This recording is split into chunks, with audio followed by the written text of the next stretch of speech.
Hi, I'm Cassie, and you're watching the How to Play video for Lots from Royal N Games.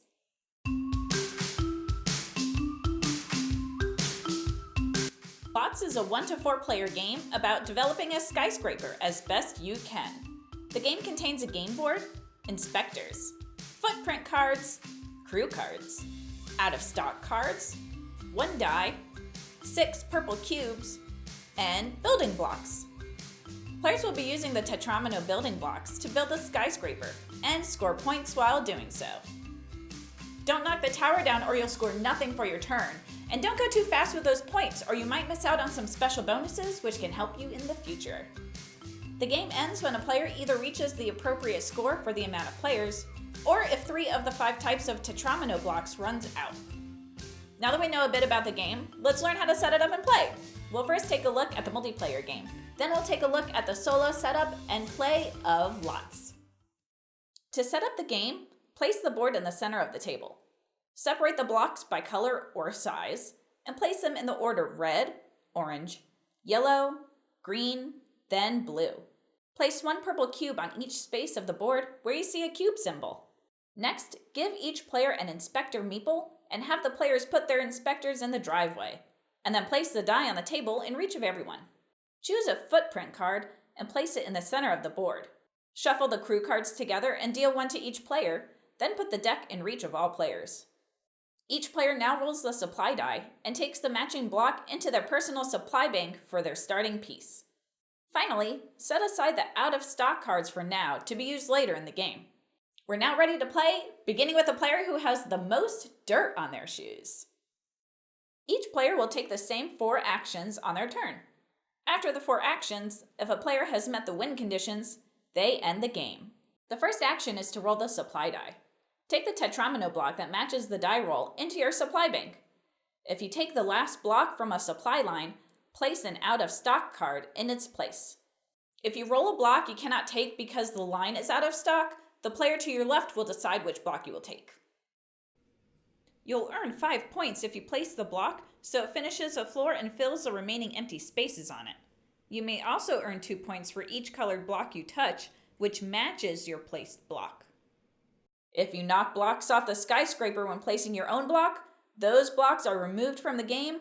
You continue with placing your block, but you won't earn any points that round. If you have a crew card that can help you earn points or affect the game, you can play the crew card now. You can only play 1 crew card per turn, and you can only have a maximum of 2 crew cards at any time. The third action is to score any points you may have earned on your turn. If you land on a space which has an opponent already there, move their inspector to the next available space. If you're the last inspector to pass a purple worker's comp cube, you may take it into your supply and use it on a future turn in addition to your Tetramino block to build onto the footprint card. Similar to the worker's comp cube, if you're the last inspector to pass a crew card symbol, you will take a crew card and add it to your hand to use on a future turn. If this would be your 3rd crew card, you can't keep all 3, and you must choose one to give to the inspector with the lowest score. After scoring any points you may have earned, check to see if you have met any of the winning conditions. In a 3-player game, if you score 35 points or more, you are the winner. In 2- and 4-player games, it is 40 and 30 points, respectively. If you didn't meet the scoring win condition, but find 3 out of 5 of supply line piles of blocks are empty, the game also will end, and the player with the most points is the winner. That's the setup and how to play of the multiplayer version of Lots. Now let's take a look at the solo version of the game. In the solo version of Lots, you are trying to score 40 points before 3 of the 5 supply lines run out. To set up the game for a solitaire play, first place the board in the center of the table. Separate the blocks by color or size and place them in the order red, orange, yellow, green, then blue. Remove 2 of each block from the game. Place your inspector meeple in the driveway part of the board. Choose a footprint card and place it in the center of the board. Crew cards are ignored and not used in a solo game of Lots. Likewise, you will only use 1 of the 6 purple cubes and will leave the remaining 5 in the box. Roll the supply die and take the matching block into your personal supply bank for your starting piece. Place the purple cube in front of the matching supply line for whichever shape is your starting piece. Finally, set aside the out-of-stock cards for now to be used later in the game. We're now ready to play a game of Lots Solo style. In the solo version of Lots, we play the same actions in order until we either meet the win condition of scoring 40 points, or we lose from running out of 3 of 5 supply lines, or knock blocks off the tower. The first action is we roll the die and take the matching block into our supply.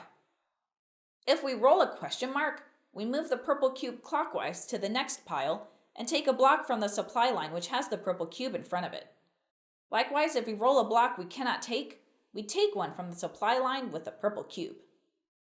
In the second action, choose one of the 2 Tetramino blocks in your supply to place on the footprint card, and then score points.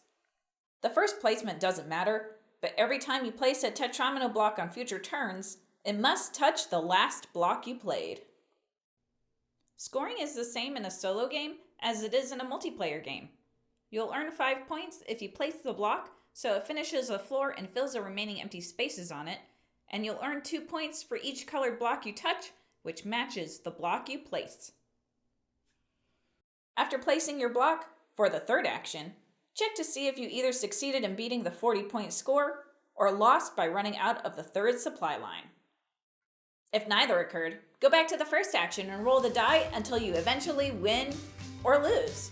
And that's how you play the solitaire version of Lots. That was the tutorial for Lots by Royal N Games. I hope you found this video helpful, and if you have any questions about the game, be sure to leave them in the comments down below. I'm Cassie. Thanks for watching the tutorial for Lots by Royal N Games.